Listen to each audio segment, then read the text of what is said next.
So guys, welcome to our channel once again. In today's video on our WAEC physics exam revision series, we have here these 9 WAEC repeated questions to answer on the topic scalars and vectors. So in short, to stay till the end of this video, let's go ahead and start with the first question here. It says the components of the vectors q and r are negative 3.0, 5.5 and 9.2, 4.4 respectively. Determine the components of q plus r. So guys, here we are going to rewrite q into its components as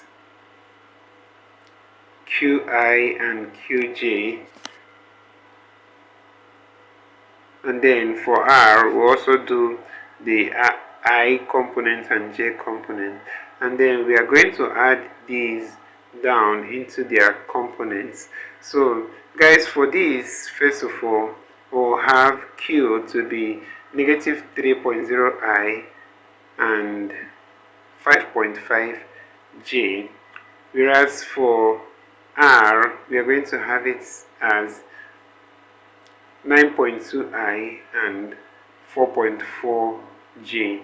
So guys, if we add up the I components together and add up the j components together, we are going to have negative 3.0 I plus 9.2 I, and that will give us 6.2 I. Then for the j components, we are going to have 5.5 j plus 4.4 j, and that's 9.9 j. So the components of q plus r becomes 6.2, 9.9, and that's option C, guys. So let's go ahead and consider the next question. So guys, the next question we have here is question number 2. It says, which of the vector diagram below represents the following position vectors?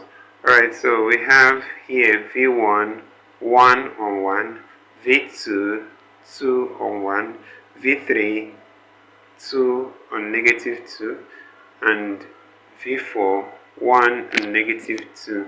So guys, take note that these are the distances in the x and y regions. So if we check the diagrams below here, alright, let's look at this fully.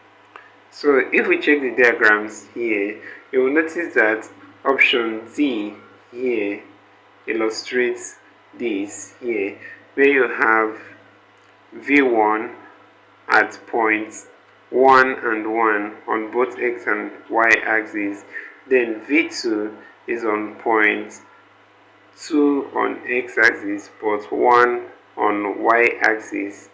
So if you check v3, you see it's on point 2 on y axis, that's a negative 2 on y axis, and also a positive 2 on the x axis.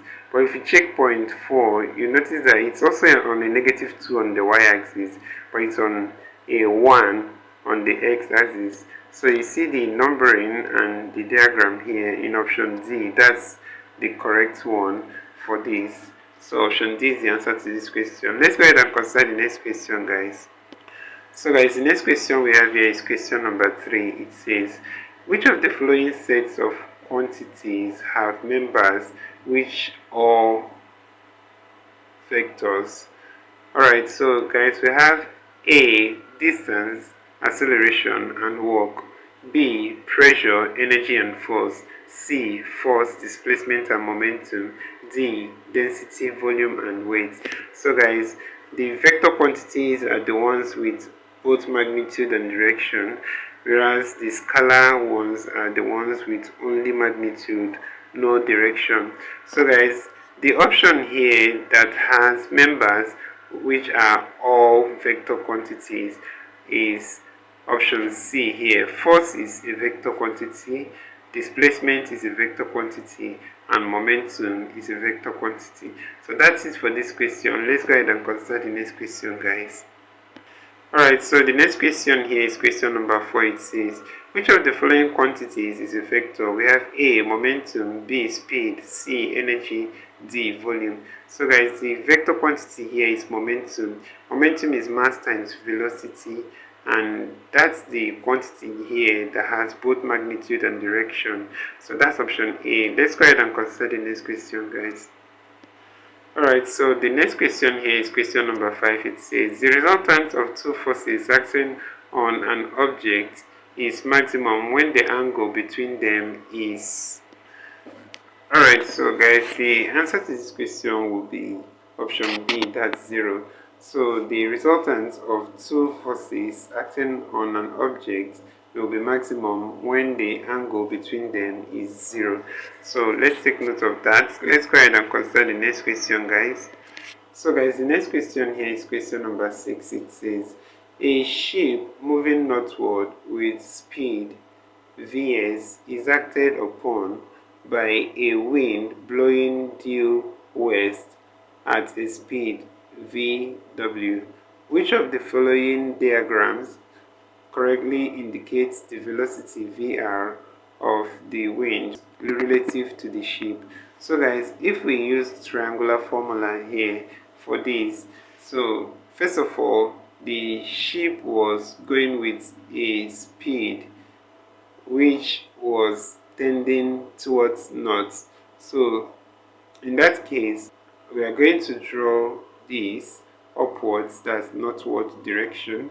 So whereas the wind started blowing it westward, that's towards the left direction here. So we're going to draw this. So the direction goes left this way. Now the velocity will be the movement in the specific direction here. So it has to be in the same direction as Vs and Vw. So, and it will complete this triangle here. So Vs will actually be at this point. So guys, out of all the options here, let's keep this in full view. So out of all the options here, the one that shows the direction of the velocity here is the one in option D here. So you see it. So that's it for this question. Option D is the answer to this question. So let's go ahead and consider the next question, guys.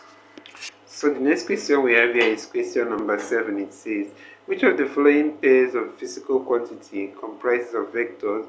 Alright, we have A, energy and power, B, friction and momentum, C, capacitance and inductance, D, force ratio and velocity ratio. So guys, the answer to this question is option B here, friction and momentum. So guys, friction is a force and is a vector quantity. As well, momentum is the product of mass and velocity, and it's also a vector quantity. So these two here are actually the pairs here that shows physical quantity, and that's it for this question. Let's go ahead and consider the next question, guys. Alright, so the next question here is question number 8. It says, which of the following quantities is a vector? We have A, distance, B, momentum, C, energy, D, speed. So guys, obviously the answer to this question is option B, momentum. So let's go ahead and check out the next and last question, guys. Alright, so guys, the last question here is question number 9. It says, which of the following pairs of physical quantities is made up of vectors? We have A, momentum and length, B, mass and force, C, displacement and acceleration, D, speed and displacement. So guys, the answer to this question is option C, displacement and acceleration. And that's it for this question. So this is where we'll end this video for today, guys. If you enjoyed this lesson, please give it a thumbs up. Don't forget to subscribe to this channel if you're not yet a subscriber.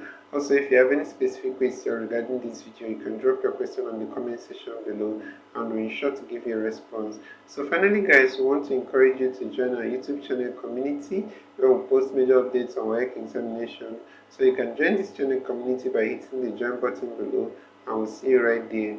So thank you once again for watching this video and see you on the next one.